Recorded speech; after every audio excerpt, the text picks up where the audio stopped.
Hello and welcome to episode 71 with Comics with Stevie D. And I'm going to call this one The Lucky Find. I was heading home from the birth of my newest granddaughter, Maya Louise. There she is. She's a little over a week old now. Look at that baby face. Yeah, I'm a proud papa. What can I say? But I'll dedicate the show to her. To Maya.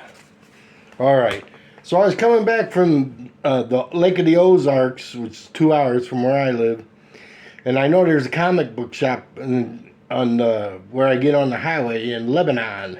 So I go in there because I needed some boards, and when I went in there, I was only going to go in for a few minutes and get some boards and poke around, but I saw their dollar bins were 3 for $1. So I got a lucky hunt. Everybody gets lucky once in a while. Alright, I'll show you some things I got. I got enough material for 3 or 4 shows. Okay, start with that book.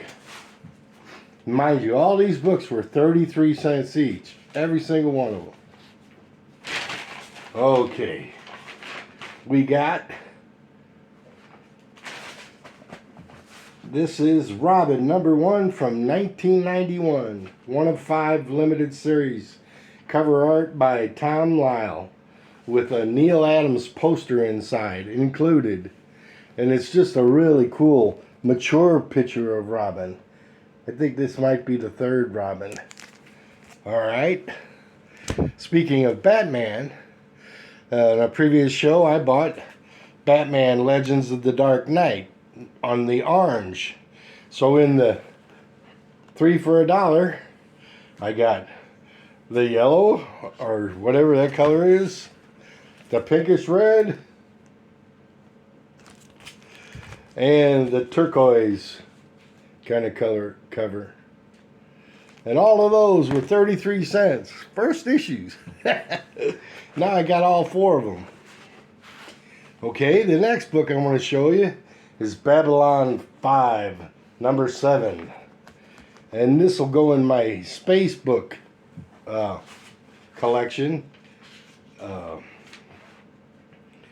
This is from 1995, art by John Ridgway. And I want to show you a few interior pages. The 2 guys fighting on an alien volcanic rim. But this artist here did an excellent job of space helmet drawing, and I just wanted to show you a couple of interior pages. Just the helmets are real cool in here, and so's the flashlight work. On the next page you have more of the helmets, but then also look how they're going up the side of a cliff, and the 2 spacemen are going to come rendezvous, and it's really cool. The line work in there is terrific. Alright, there's a bunch of DC books. Now it's time for one of Marvel's mightiest heroes. A hero that when the villains know he's coming, they run.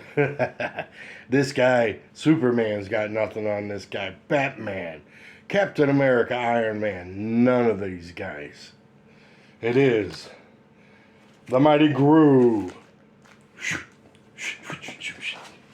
And I saw this book first on another comic creator, Pops Comics, out of New York, I think Brooklyn. And he shows thousands of books, and I'm bored, and I just watch him pull out books.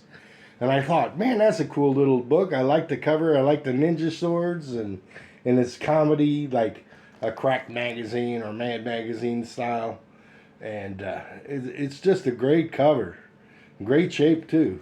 All these books are in real good shape, too. So that was Gru, #22 from 1986. Cover art by Sergio Aragones. I think I got that right. Alright, now here's a great, terrific cover right here. Is it Spider-Man? Is it the Punisher? Is it a monster Is it the Black Widow? All of the above are in this issue. Well, except Spider-Man. He's not in there. But it really reminds you of Spider-Man. Punisher War Journal number 9 from 1989. Cover art by Jim Lee. Okay. Take a little breather. There she is again. There is my little granddaughter with her eyes open. Okay.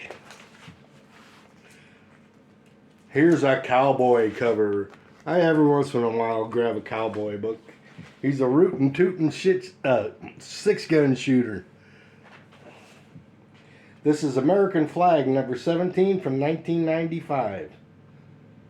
Okay, so there's a cowboy book for you.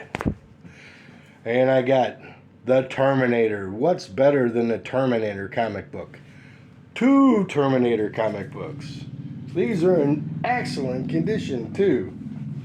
The first one is Terminator number 2 from 1990, a Dark Horse Comics. And Chris Warner was the cover artist. And if you look at the wheel well, where Harley Davidson or something would go, there's how he signed his book. And it blended in so beautiful with the rest of the cover. Unless you were looking for it, you wouldn't find it. And the other is the Robotic Terminator. I think this is Now Comics. Yep, Now Comics, covered by Diego. Alright, so this is number 1 of 2. Special Collector's Edition. Alrighty. And 33-cent iconic Wolverine die cut cover. I've shown this before. I think I have that already, but for 33 cents, you know, it's a good thing to trade off or something, you know. All right. The next one, Hulk, $2.94 from 1984. Cover art by Sal Buscema and Gary Taylor. And it's an excellent example of the duality of man expressed in this cover. The monster, the Hulk, and the tormented genius scientist Dr. Bruce Banner in night sweats, because he knows the Hulk is inside of him, lurking and ready to pop out at any given notice. He's tried everything. That's a great cover. Just look at it, you know, expression all the way. And my last book, but not least, you know, what do I buy? I'm going to put this one up. I buy what catches my eye. I know about the Flash. I watch the TV series, and but I don't collect Flash comic books. But this is a terrific one.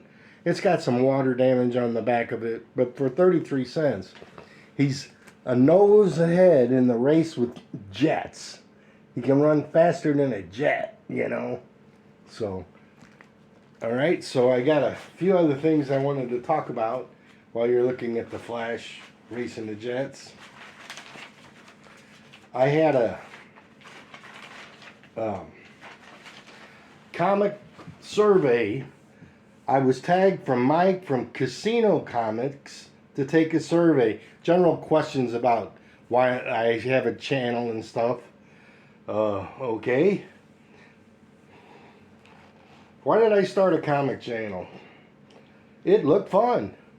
While watching Mike from Lunch Money Comics and Brandon from Mon Comics and Pops from Pops Comics, I enjoyed their shows, so one day I was thinking how much fun it would be just to make one myself.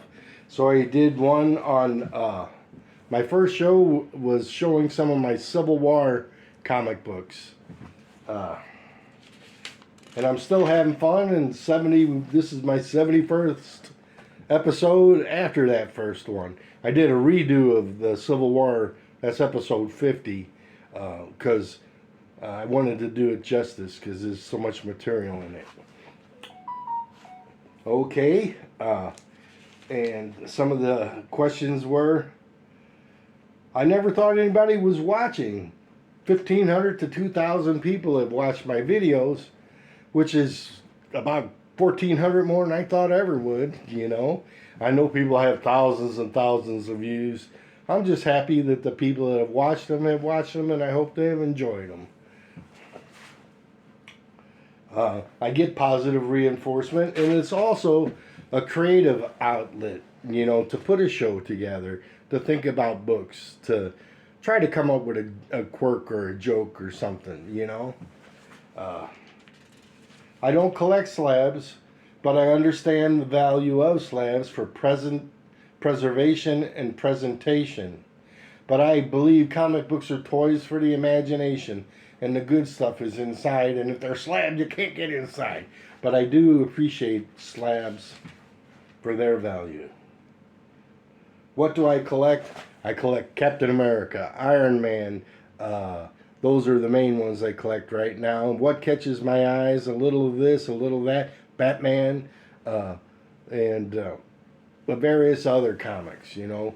I always go through the dollar bins seeing if I could find a key or a long lost forgotten first issue of something or another. And when I get one, it's like a treasure, you know, like the 33-cent comic books are. I collect raw books. Personal comic book story. When my son was a junior in high school, we went on a driving trip of the South, and it was during the time Civil War books were coming out, and I was going to comic book shops in every town we went to, collecting issues and stuff, you know, and that was kind of fun.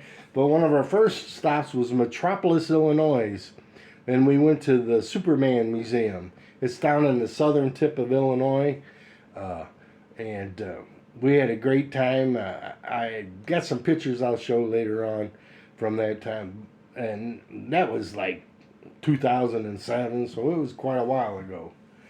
All right, a couple more of these question surveys from Mike at Casino Comics.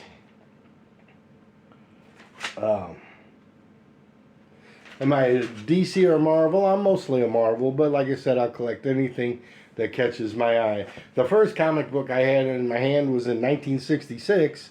I was 6 years old. I had a friend named Gary down the street, and him and his brother had some Fantastic Four comics in the backyard. And that's the first time I actually held a comic that I can remember. And then I didn't collect again until middle school, 7th, 8th grade, and I collected like crazy then. And the same things, Captain America, Defenders, Avengers, Iron Man. And there was a couple other questions. Do I speculate? Well, if I see something that I can get reasonable and you know, I'm not spending hundreds of dollars on comic books. No, I'm not that type of collector. Even though I have a few gems in my collection, a few what people would say grails, my Iron Man 1, 55. I got the first Falcon. I'm working on completing my Captain America run.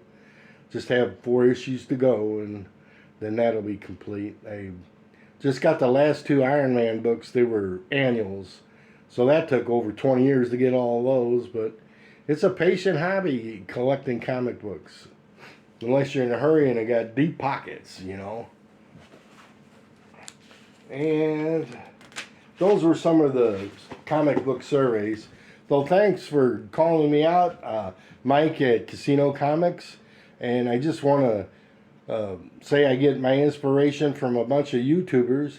Mike Lunch Money Comics, Brandon Mon Comics, Pops Comics, Mike Casino Comics, Josh's Comics, and the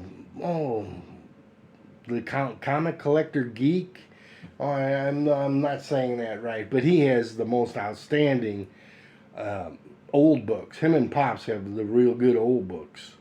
And it's interesting shows, very informative. All those people, I get inspiration and entertainment from them, and they make me want to do a show to send out. And when I make a show, I try to make them for those people. And I try to pick books that would interest them and share a story here and there. And with that, goodbye, Flash. And we'll end with my beautiful granddaughter, a little over a week old. Isn't she pretty? Beautiful. All right, Maya. Good night, everybody. Take care.